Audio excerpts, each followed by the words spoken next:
ओम श्री गुरुवे नमः।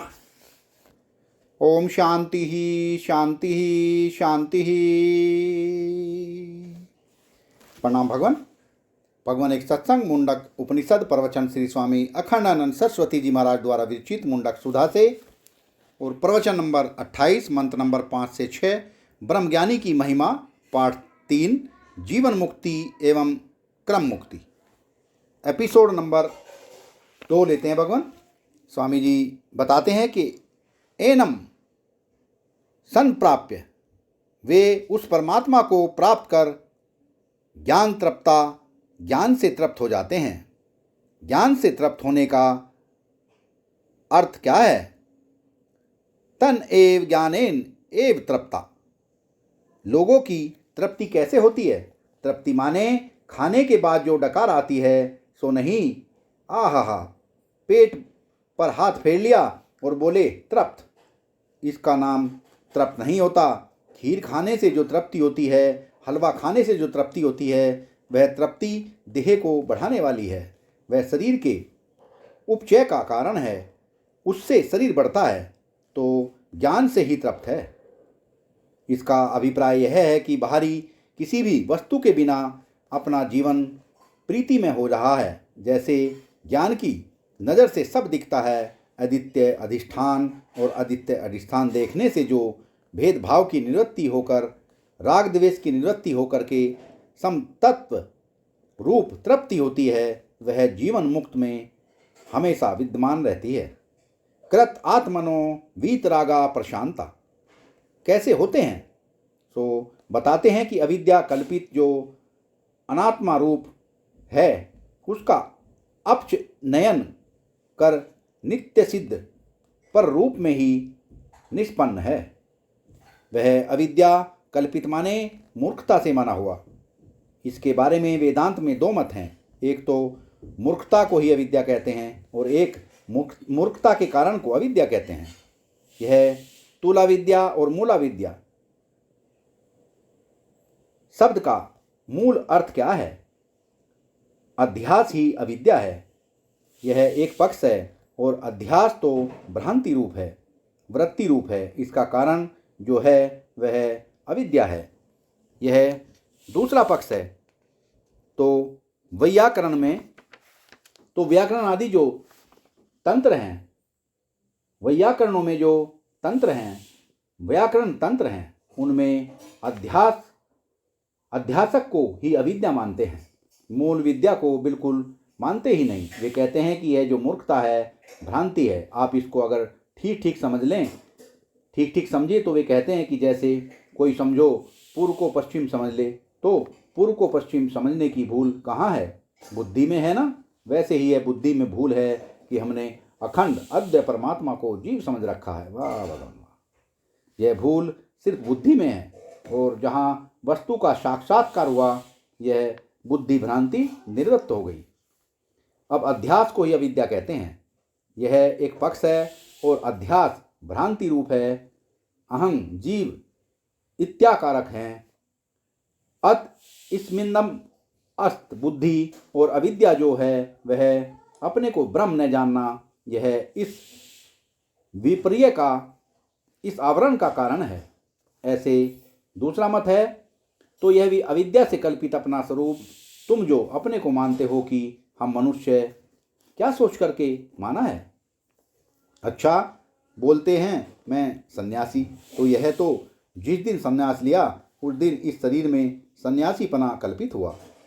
उसके पहले क्या मानते थे कि ब्राह्मण यज्ञोपवीत आदि संस्कार से संपन्न होकर गायत्री का जप करते। उसके पहले क्या थे कि हिंदू।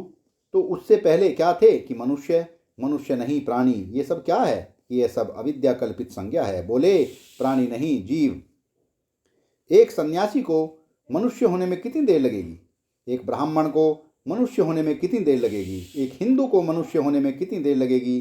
अरे, जब तक वह उस भाव को छोड़ नहीं देता तब तक उस भाव में है।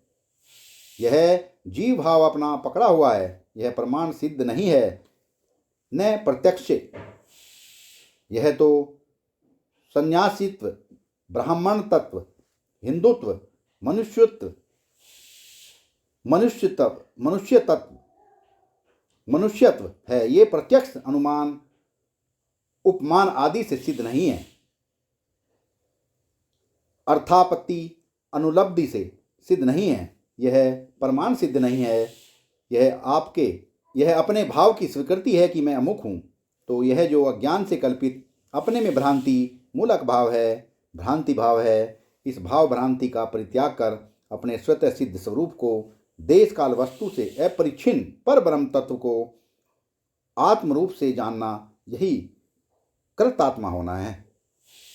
वीतरागा, अपनी विगत सुनाओ।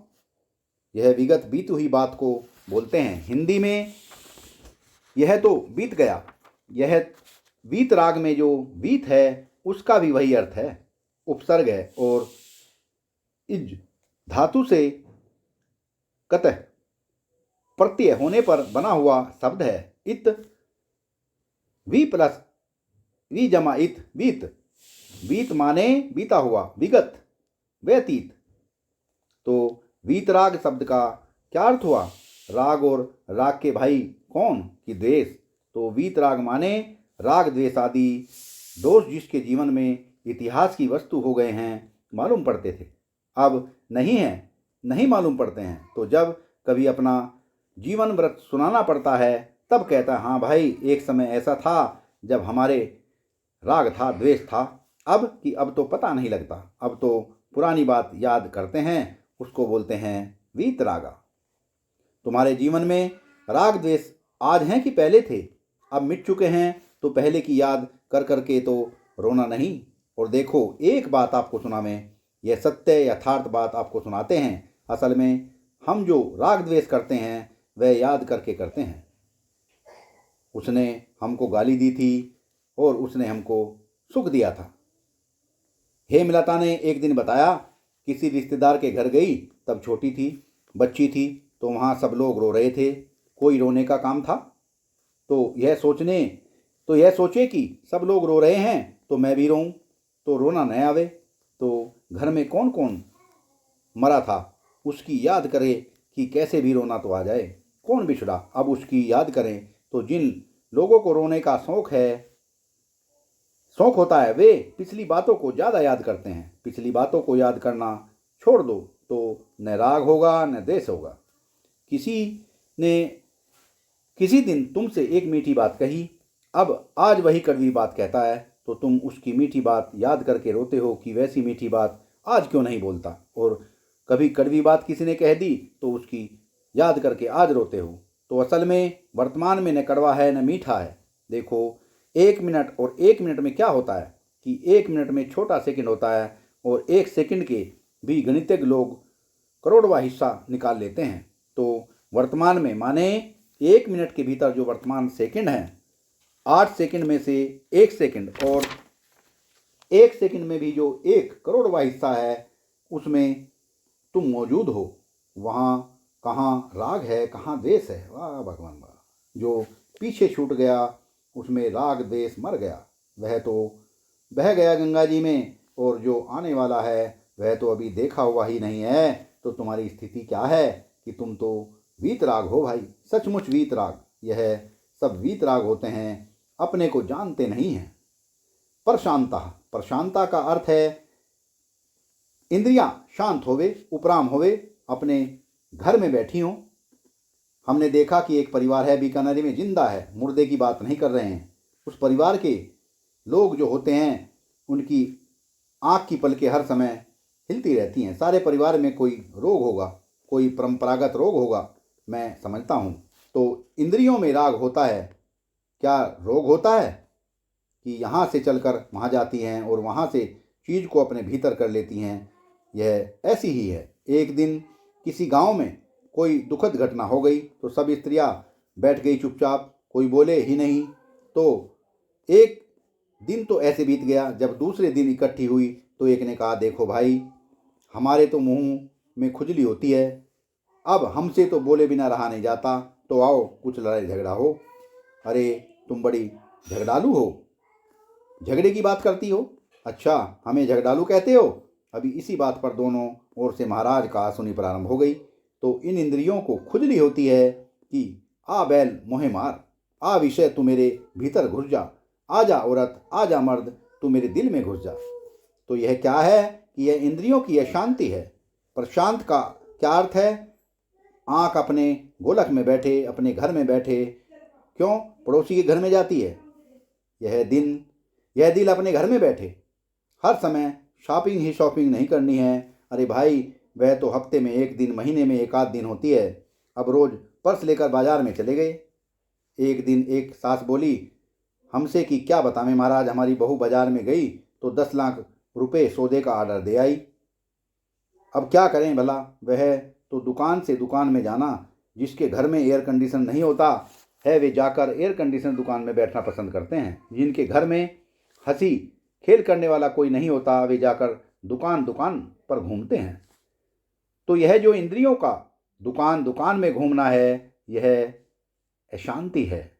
और इनकी प्रशांति क्या है कि अपना मन अपने दिल में, यह जो हृदय पुंडरीक है, हृदय कमल, इस पर बैठो तो ईश्वर हो जाओ। यह मन अगर हृदय कमल पर बैठे तो ईश्वर हो जाए। यह आँख अगर अपनी पुतली को छोड़कर बाहर न जाए तो यह कृष्ण हो जाए। इसी का नाम कृष्ण है। यदि आँख अपने काले तिल में, यह जो बीच में काला तिल है, उस यह काले तिल में अगर आँख बैठी रहे तो इसका नाम कृष्ण है। और मन अगर हृदय कमल पर बैठे तो उसका नाम साक्षात नारायण है। वह मन नहीं, नारायण है। तो इंद्रियां होवे प्रशांत।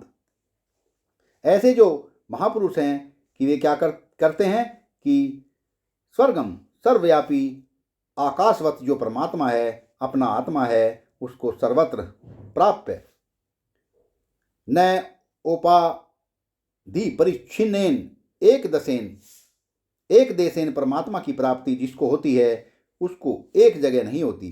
तो जो उसको पहचान लेता है उसको सब जगह परमात्मा की प्राप्ति होती है। सत्संग को विराम देते हैं भगवान, आगे का सत्संग कर लेंगे। प्रणाम।